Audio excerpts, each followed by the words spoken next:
Hi everyone, Operator Starsky here. Today I'm joined with my good buddy Yuri. Yuri is an American machine gunner. Yes, from the viral Browning video.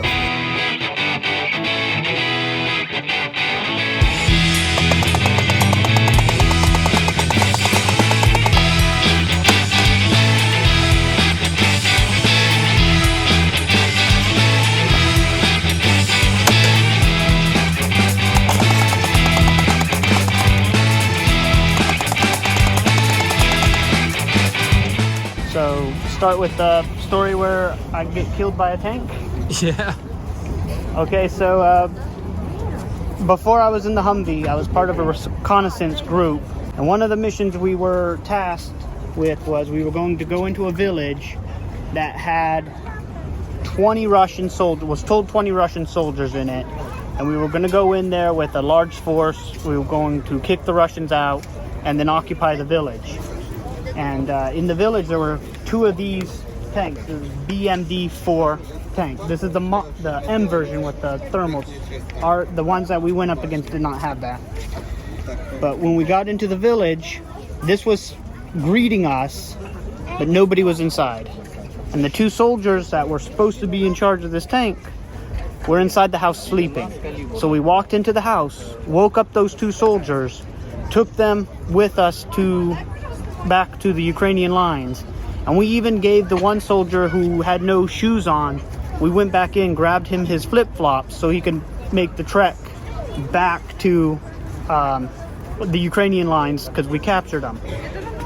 And before we left, I wanted to put, if we were going to assault the village, I was going to put something into the barrel of the gun so that if they shot this barrel, it would explode and they wouldn't be able to use the main gun. But since we got compromised very early on, we returned fire, and as I ran out of the village, I was the last one out of the village. I took my rocket, it's a bull spike made by Bulgaria, and I fired it, and it hit right above the mantlet right there. And that would have disabled the mechanism to elevate and lower the gun, and possibly any of the mechanisms inside the tank before we left the town. Unfortunately, there was another one of these inside the town further away, and by the time we got about 500 meters from the town, it was right behind us, shelling us. So the second shell exploded maybe 2 meters behind me. It killed the two Ukrainians that were immediately behind me and threw me in the air. And one of the members of my team had seen me fly in the air and land on the ground and assumed that I was dead, and then told the team commander back in the base that I was dead. But I wasn't. I just stayed with the other team that I was with. We ran through the field. We ran into another canal. We ran through the canal as we were getting artillery. And as I was running through the trench, I saw a wounded Ukrainian in the trench. I ran up to him. I thought he was dead. He was still alive, but in bad shock. When the artillery stopped, I ran to the house. There was ambulances at the house. I told them that there was a wounded Ukrainian. They told me that they couldn't stay because artillery would come again. So I took off all my armor. I took off all my weapons. I ran back to the trench. I grabbed the guy. I put him on my shoulders and ran back to the house. And then right after I got into the house, artillery started falling on the house and the field. But this is the tank that almost killed me. And this is the first vehicle that I destroyed in Ukraine. After my commander found out that I survived this and everything that happened before saving the guy, shooting the rockets at the tank, destroying the tank before we left the village, anytime that I wanted to do anything with rockets, he was completely okay with and gave me all permissions that I wanted. And then one day he asked me if I knew how to use Browning. They were having an issue with the Browning machine guns. And I said, of course. So I went with them. I fixed their Browning issues, showed them a few things about the Browning that we could do. The one mission he told me about, the mission that went viral, in that briefing from the night before, they said that there was a BMP and a BTR in the village, and he wanted me to destroy them before the Russians. We would wake them up because they're always sleeping. They're never they don't have night vision, they don't have thermal like we do. So they're always asleep. They're like, oh, I can't see, so I will just sleep here. I saw the BTR and they wanted to give me the rocket. So they give me the rocket, I fire the rocket into the house.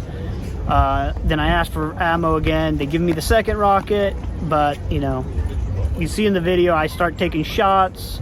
So I duck down in the turret, I prepare the rocket, I stick it out of the turret so that it clears the turret so it's not grabbing on anything while I'm standing up, because the guy's still shooting at us. And I stand up real quickly, I fire it, I get back down in the turret, I grab the ammo, I reload, I rotate the turret around, and as I rotate it around, there's a man running with an RPG. It was the tube, like RPG 22 or 18 or something. I shoot him, the 50 cal round caused the rocket to fly off the fire, and then that fires off and flies out. So. Glad to see you here and healthy and alive. Thank you. Okay, so while we're here, I decided to ask some questions to Yuri. What's your biggest impression about this war?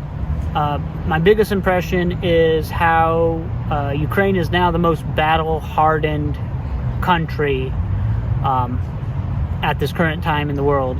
I came from the U.S. Army, so the two-decade-long war that we were having in Afghanistan, Iraq, we weren't experiencing what Ukrainians experience every day here.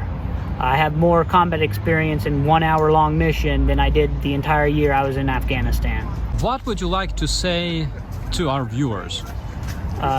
Keep believing in Ukraine, keep supporting Ukraine. Ukraine is definitely going to win this. Ukraine will always remain a country and a free democracy on this planet. Thank you so much. I would like to thank you for what you're doing, and we all appreciate it. Thank you so much, buddy. Thank you.